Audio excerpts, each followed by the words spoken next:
En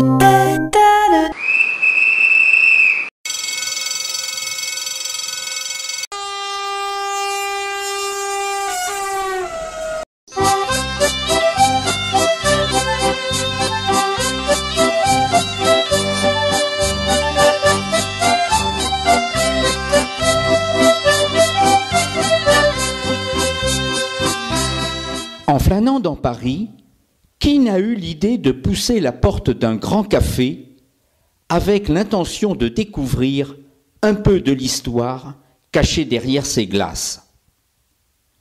Entrons au hasard. Une phrase en patois, les noms d'Espalion, d'Aurillac ou de Nasbinal sont, presque à coup sûr, des mots de passe pour saluer le patron. Presque à coup sûr, en effet, car 7 sur 10 établissements à vocation de bistrot, brasserie, tabac, restaurant ou hôtel, dispersés dans la capitale et sa couronne, sont entre les mains d'un Auvergnat ou ont été créés par un Auvergnat. Ces établissements qui alimentent et abreuvent les Parisiens sont la fierté des originaires du pays d'Auvergne.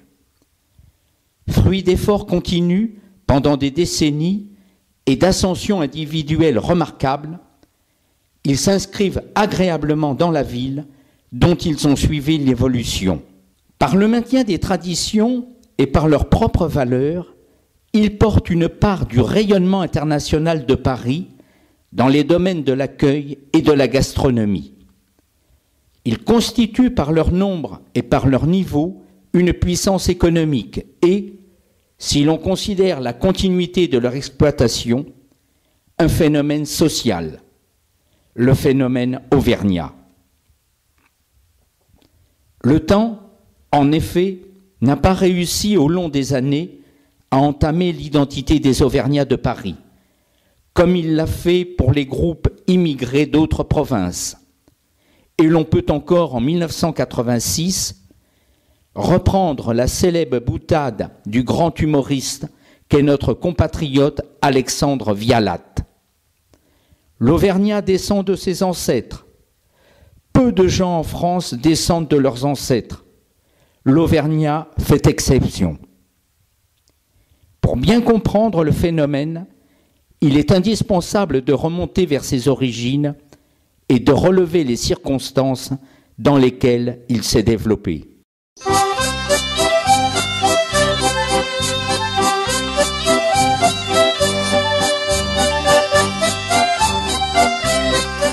Un chroniqueur place très loin dans le temps l'installation du premier bistrot auvergnat à Paris et son histoire est amusante. C'était en 752, au temps des Mérovingiens, Isidore Cousiac, né à Isidorum, Issoire, habitait avec son épouse l'île de la Cité et exerçait la profession d'archer municipal. Lors de la visite que Pépin le Bref, fils de Charles Martel et père de Charlemagne, fit à ses sujets parisiens, à la suite de son couronnement le 15 avril, Isidore Cousiac fut nommé commandant d'un corps chargé de la garde personnelle du souverain.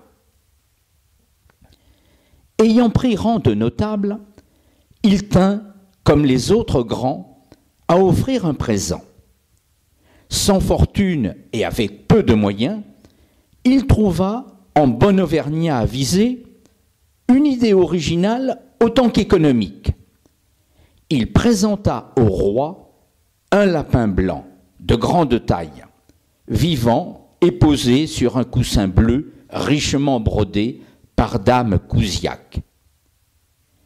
La reine fut charmée et le roi déclara au donateur : « Pour récompenser vos intentions, je vous permets de créer, ici même, tout établissement qui vous conviendra. » Isidore Cousiac ouvrit aussitôt, à côté de son poste de garde, un cabaret à l'enseigne du Lapin Blanc, et il eut un grand succès.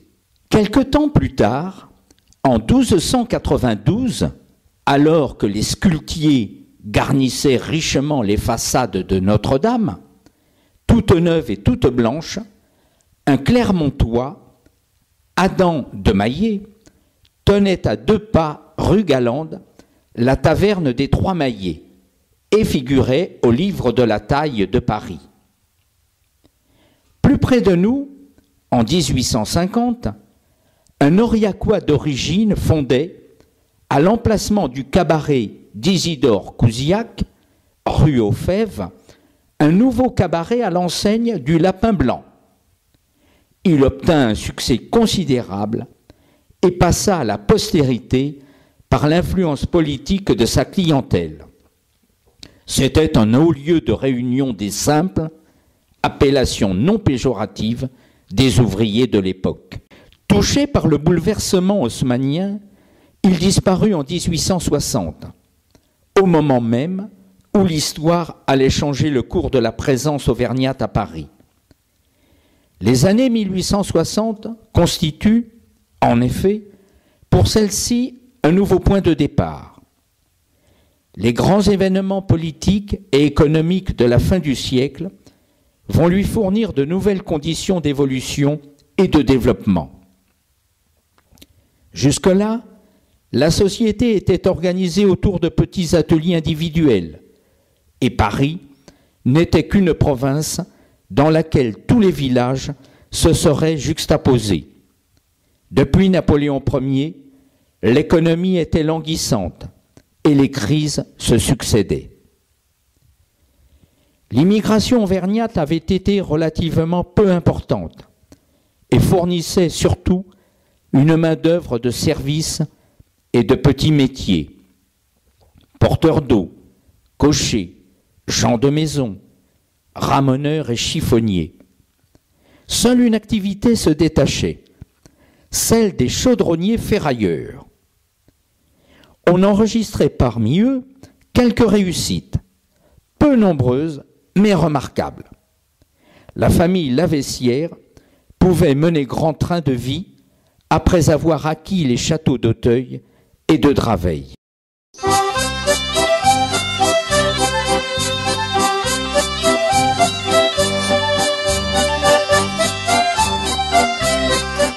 Vers 1860, l'activité économique s'accélère brutalement. La machine à vapeur vient d'arriver et avec elle, le chemin de fer, les usines et les fabriques.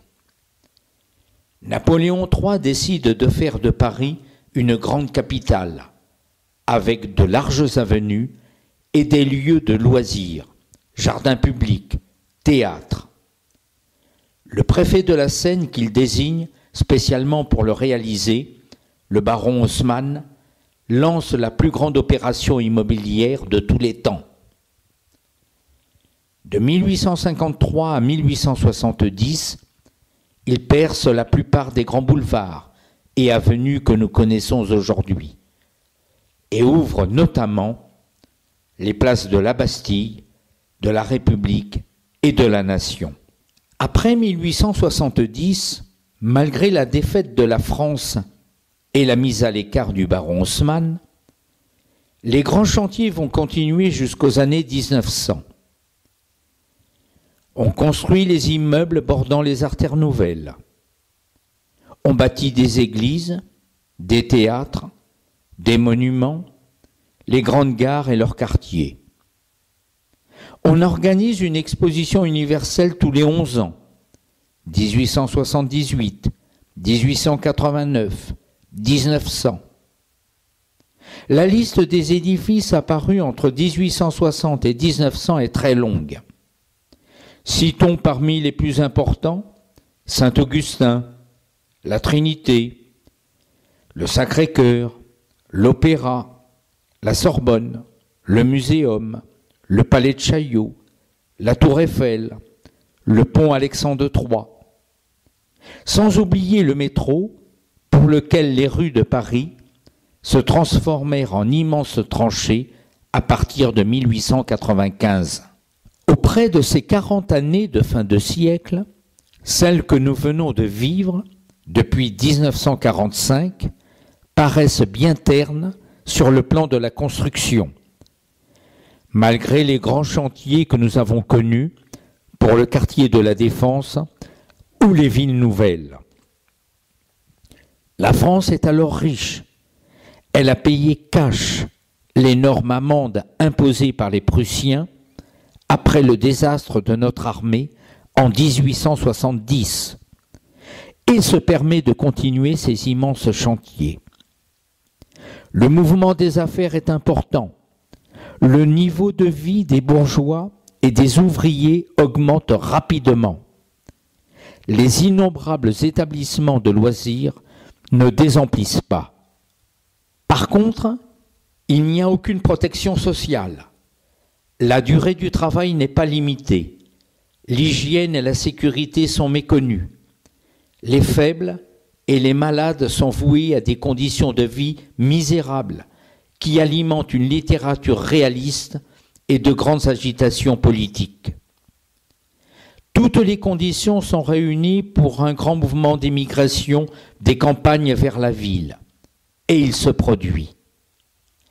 La population de Paris va passer de 1 280 000 habitants en 1860 à 2 500 000 en 1896. C'est dans cet ensemble que les jeunes Auvergnats vont arriver massivement en sabots et sans aucune formation. Et qu'importe l'absence de logement, ils s'entassent dans des pièces sordides, dépourvues d'eau et de chauffage. Combien ont-ils été? Qu'ont-ils fait en arrivant? Comment ont-ils vécu leur ascension? Des réponses ont été données dans les excellentes études de Roger Béteille, Françoise Raison-Jourde et Roger Girard. En 1880, il y avait sans doute près de 100 000 Auvergnats à Paris.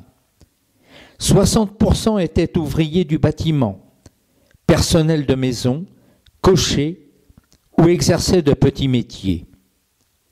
Les autres, de plus en plus nombreux, étaient dans le commerce. Bougnats, marchands de vin, cafetiers, restaurateurs, hôteliers et laitiers, nourrisseurs. Cette dernière profession se raccordait sur le travail du pays, et ils y étaient majoritaires. L'histoire n'a toutefois pas retenu si leurs vaches laitières étaient également d'une race d'Auvergne. Mais il est amusant d'imaginer les troupeaux paissant presque en liberté de la Nation à la porte des Lilas, le long du quai de Bercy ou à Montrouge. C'est à partir de cette époque de grande expansion, dans le contexte décrit, que va se former ce que nous avons appelé le phénomène auvergnat. Les immigrés, en nombre de plus en plus grand, vont se grouper dans une solidarité d'ensemble et, grâce à cela, ils pourront se défendre et monter dans l'échelle sociale. Ils se rencontreront dans les cafés ou dans les bals musettes, avec leur folklore. L'identité du groupe se cristallisera autour des caractères propres de l'Auvergnat et de l'attachement qu'il porte à ses origines.